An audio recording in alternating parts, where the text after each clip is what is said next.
1 Kings 18. Elijah and Obadiah. After a long time in the third year, the word of the Lord came to Elijah.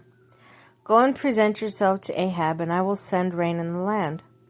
So Elijah went to present himself to Ahab. Now the famine was severe in Samaria, and Ahab summoned Obadiah to his palace administrator. Obadiah was a devout believer in the Lord, while Jezebel was killing off the Lord's prophets. Obadiah had taken 100 prophets and hidden them in 2 caves, 15 each, and had supplied them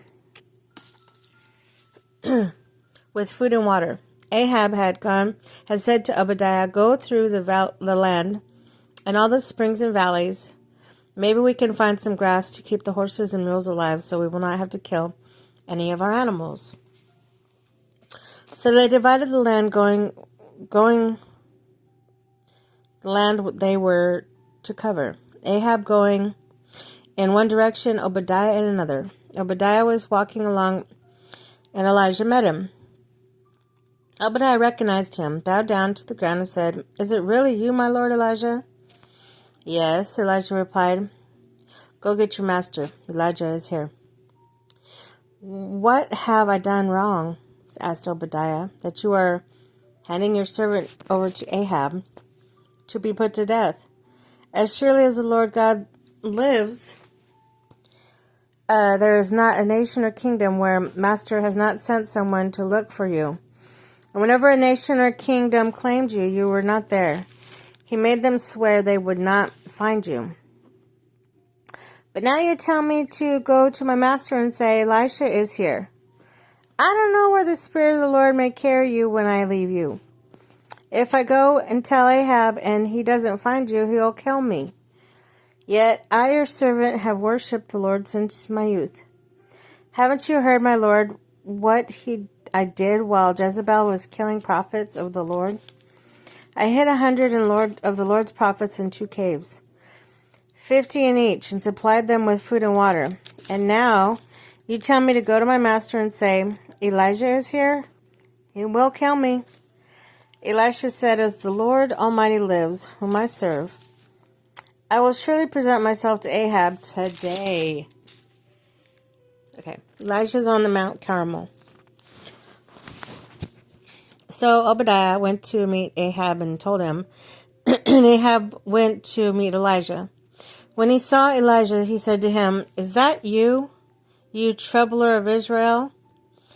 "I have not made trouble for Israel," Elijah replied, "but you and your father's family have. Have you abandoned the Lord's commands and have followed the Baals? Now summon the people from all over Israel to meet me on Carmel, and bring the 450 prophets of Baal and 400 prophets of Asherah who eat at Jezebel's table." So Ahab sent word throughout all Israel, and assembled to the prophets on Mount Carmel. Elijah went before the people and said, "How long will you waver between 2 opinions? If the Lord is God, follow him, but if Baal is God, follow him." But the people said nothing.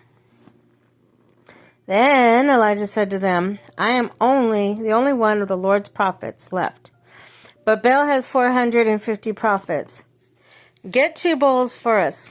Let Baal's prophets choose one for themselves, and let them cut it into pieces and put it on the wood, but not set fire to it. I will prepare the other bull and put it on the wood, but not set fire to it. Then you call on the name of your God, and I will call on the name of the Lord, or the God who answers by fire. He is God." Then all the people said, "What you say is good." Elisha said to the prophets of Baal, "Choose one of the bulls and prepare it first. Since there are so many of you, call on the name of your God, but do not light the fire." So they took the bull and prepared it. They called on the name of Baal from morning till noon, but Baal answer us, they shouted. There was no response. No one answered. And they danced around the altar they made. At noon, Elisha began to taunt them. Shout louder, he said. Surely he's a god. Perhaps he is deep in thought, or busy, or traveling. Maybe he's asleep and must be awakened. Oh, so they shouted louder and slashed themselves with swords and spears, as was their custom, until their blood flowed. Midday passed. They continued their frantic prophesying until the time of evening sacrifice. But there was no response. No one answered. No one paid attention. Then Elijah said to all the people, "Come here to me." They came to him, and he repaired the altar of the Lord, which had been torn down.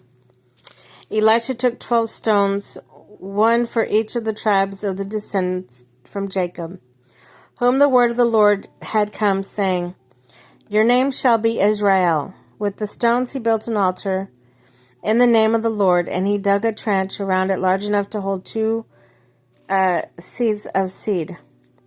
He arranged the wood and cut the bull into pieces and laid it on the wood. Then he said to them, "Fill 4 large jugs with water, and pour it on the offering on the wood." "Do it again," he said, and they did it again. "Do it a 3rd time," he ordered, and they did it a 3rd time. The water ran down around the altar and even filled the trench. At the time of the sacrifice, Elijah stepped forward and prayed, "Lord, the God of Abraham, Isaac, and Israel, let it be known today that you are God in Israel, and that I am your servant, and that I have done all these things at your command. Answer me, Lord. Answer me so these people will know that you, Lord, are God, and that you are turning their hearts back again." Then the fire of the Lord fell, and burning up the sacrifice, the wood, the stones, the soil, and also licked up the water in the trench. When all the people saw this, they fell prostrate and cried, "The Lord, he is God, the Lord, he is God." Then Elijah commanded them, "Seize the prophets of Baal. Don't let anyone get away." They seized them. Elijah had them brought down to Kishon Valley and slaughtered there. And Elisha said to Ahab, "Go eat and drink, for there is a sound of heavy rain." So Ahab went off to eat and drink, but Elisha climbed to the top of Carmel, bent down on the ground. He put his face between his knees. "Go and look towards the sea," he told his servant. And he went up and looked. "There's nothing there," he said. 7 times Elijah said, "Go back." The 7th time the servant reported, "A cloud, as small as a man's hand, is rising from the sea." So Elisha said, "Go and tell Ahab, hitch up your chariot and go down before the rain stops you."